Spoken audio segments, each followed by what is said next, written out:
Reasoning Power, Chapter 1, Practical Logic. In this book, you are asked to consider that wonderful phase of personal power known as reasoning power, and to include in such consideration the principles of practical logic.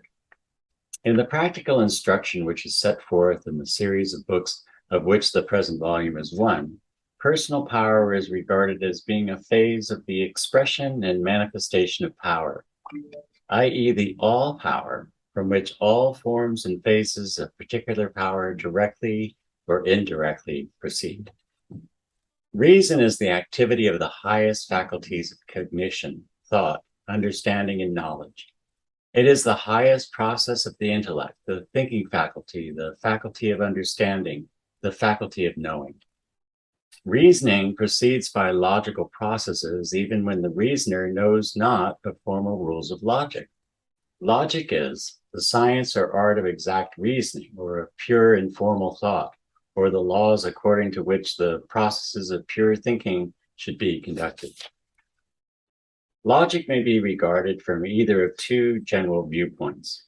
One, that of formal logic, in which the subject is treated in accordance with the academic, technical, formal position, or two, that of practical logic, in which technical form and academic treatment are largely set aside in favor of the presentation concerned with efficient use, employment, work, utility, and action.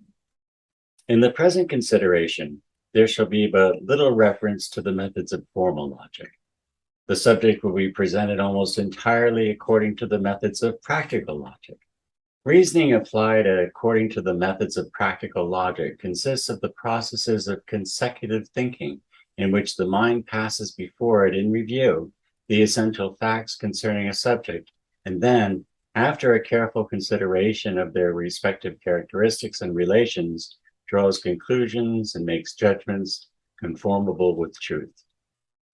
Reasoning and practical logic are concerned with the discovery of the truth regarding the existence, nature, and character of any subject or object of thought to which the attention is directed for that purpose. Moreover, they are concerned with the discovery of efficient means whereby definite ends may be secured and definite results effected.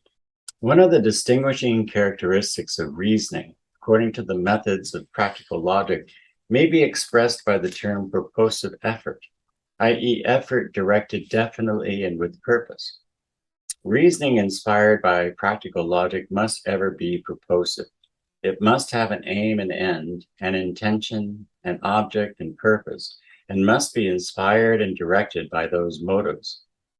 That aim and end, intention, object, and purpose of reason and practical logic is always found to be the discovery of truth and of facts. When you reason about anything, you do so in order to discover something at present unknown to you.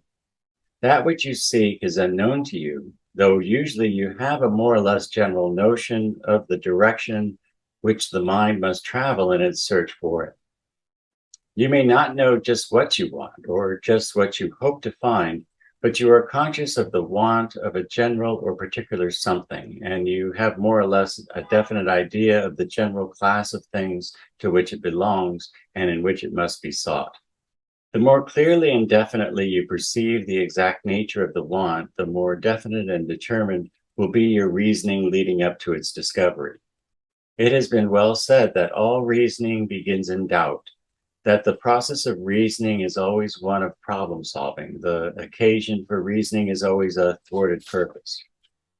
If you were omniscient, all-knowing, as the absolute or supreme being of philosophy and theology always is held to be, then you would never have any need of reasoning and consequently would never reason at all.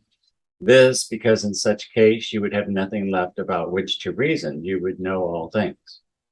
Your purpose would never be thwarted, for there would be nothing to thwart it, and nothing by means of which it might be thwarted. You would never be perplexed about anything whatsoever, and would never have to think out or think about anything. Philosophers have held that an omniscient, omnipotent being cannot properly be held to think at all in the form of reasoning. Such a being would transcend reason. It would know everything, that is to be known, without effort, directly and immediately. Moreover, it would have no thwarted purpose to overcome and remedy by means of reasoning. Reasoning, then, is seen to be a mental power reserved for finite beings who have much to learn and many thwarted purposes to overcome and to remedy, and who need to employ reasoning in order to cure such troubles and to remedy such deficiencies. Reasoning power, then, is seen to belong to the category of personal power. Logic investigates the process of reasoning in order, one, to discover the qualities distinguishing correct thinking, and two, to formulate rules and methods whereby invalid thinking may be avoided and valid thinking may be secured. It announces certain basic laws and principles which have been found to govern all valid thinking.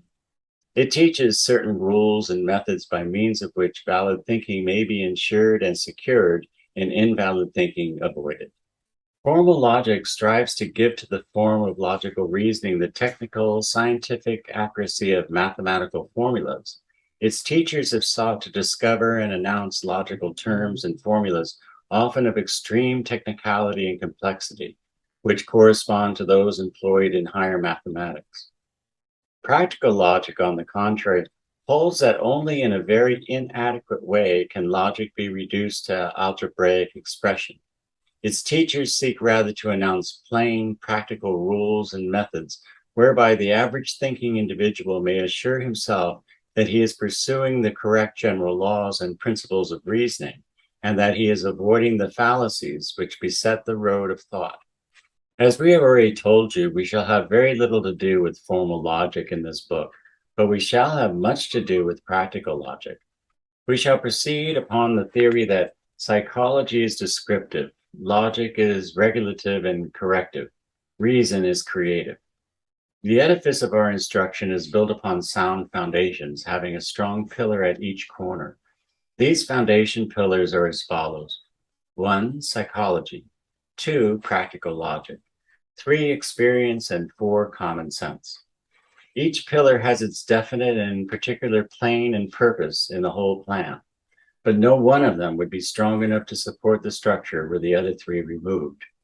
It is only when the 4 elements represented by these pillars are united in strength and harmony of arrangement that the structure is properly supported and scientifically balanced. You probably have desired at some time in your life at least to learn something concerning the principles of practical logic or logical reasoning. Most persons have felt this desire.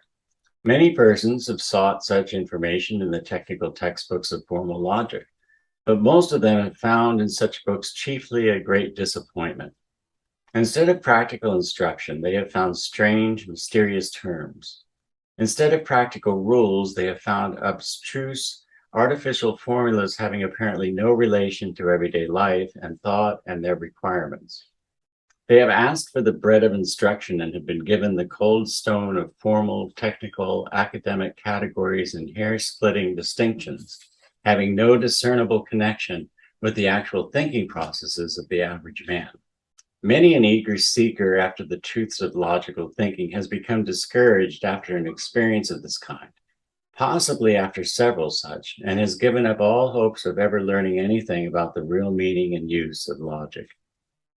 But we are glad to be able to say there has been of late years a decided tendency in the direction of bringing down the subject of logic from the region of thin air and extreme coldness in which it has been kept for so long, down to the warmer and more comfortable valleys wherein most of us dwell. Formal logic is taking its place with the study of the dead languages. Practical logic is taking a place on the level with the study of the living tongues.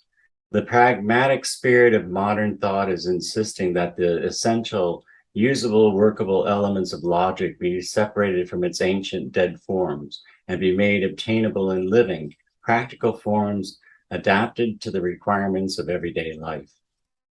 Practical logic is coming to the front, while formal logic in many cases is being shown out by the back door of practical mental establishments. It has been said that the theory of every operation of the mind is later than its performance. Men were accustomed to think correctly long before they began to reflect upon their thinking faculties and the processes by which their results were obtained. It has also been said that a meager soul can never be made fat, nor a narrow soul be made large by merely studying the rules of thinking. So have your thinking first and plenty to think about, and then ask your logician to teach you how to scrutinize with a nice eye the processes by which you have arrived at your conclusions. The real office of practical logic is largely corrective and regulative. It points out and corrects fallacious reasoning on your part. It enables you to detect fallacious, sophistical, or causatical reasoning on the part of others. It exercises a direction over your habitual processes of thought, thereby inhibiting illogical forms of thought and supplanting them by true logical forms. If it simply enabled you to detect the false reasoning of other persons and to prevent you from being deceived by such, the study of practical logic would be well worthwhile. In reality, it not only accomplishes this task, but also performs other equally important work for the individual who earnestly studies its principles. There are many persons who have never even heard of the rules and methods of logical reasoning, and who do not know even the meaning of the principal terms employed in that science, but who nevertheless have really been employing these methods with more or less correctness and observing these rules more or less faithfully during their entire period of life. They are like the man in the French comedy who expressed surprise when informed that he had been talking prose all his life. For, said he, I never learned prose, I never studied it, never was taught it, never even knew what I was talking it. I must have a remarkable mind. So many would doubtless wonder if informed that they were using logical forms and methods in their thought. They too might think their minds to be wonderful inasmuch as they had never studied logic and never know that they were employing its methods with more or less success. Jevons says 99 people out of 100 might be surprised on hearing that they had been employing syllogisms and other logical forms of converting propositions, framing hypotheses, and making classifications with genera and species. If asked whether they were logicians, they would probably answer no. They would be partly right, for I believe that a large number, even if educated persons, have no clear idea what logic is. Yet in a certain way, everyone must have been a logician since he began to speak. I may be asked if indeed we cannot help being logicians. Why do we need logic at all? The answer is that there are logicians and logicians. All persons are logicians in some manner or degree. But unfortunately, many persons are bad logicians and suffer harm in consequence. It is just the same in other matters. We must reason well or ill, but logic is the science of reasoning, which enables us to distinguish between the good reasoning, which leads to truth, and the bad reasoning, which leads to error and misfortune. The logicians did not invent the essential forms of logic. Instead, they discovered them already in existence and being employed with more or less accuracy and precision by all thinking individuals. The laws of logical thought are not commands announced by some ruling authority. They are merely statements of the way the mind works, when it reasons truly and efficiently. They are laws of nature, not laws of men. The laws of practical logic are simply the statements of certain principles and methods observed and applied more or less faithfully and consistently by intelligent men and women when they reason seriously, carefully, and deliberately. Men reasoned more or less correctly, observing more or less faithfully the essential logical forms long before the term logic was coined and still longer before the present-day principles and methods of logic were announced. This, however, is no more remarkable than the fact that all nature and all contained within nature obeyed the law of gravitation long before the law was discovered, and still longer before its principles of operation were generally and commonly known to men. Newton simply discovered the existence of certain physical laws and announced them. Logicians simply discovered the existence of certain mental laws and announced them. It is true that men have done good thinking without a formal acquaintance with the laws of logical thought, but they did so in spite of their lack of knowledge, not because of it. No man ever thought efficiently because of his ignorance of the principles of logic. On the other hand, you can no more reasonably expect to become a proficient and efficient logical reasoner by merely knowing the laws of practical logic than you could expect to become a proficient and efficient mathematician by simply knowing the laws of mathematics.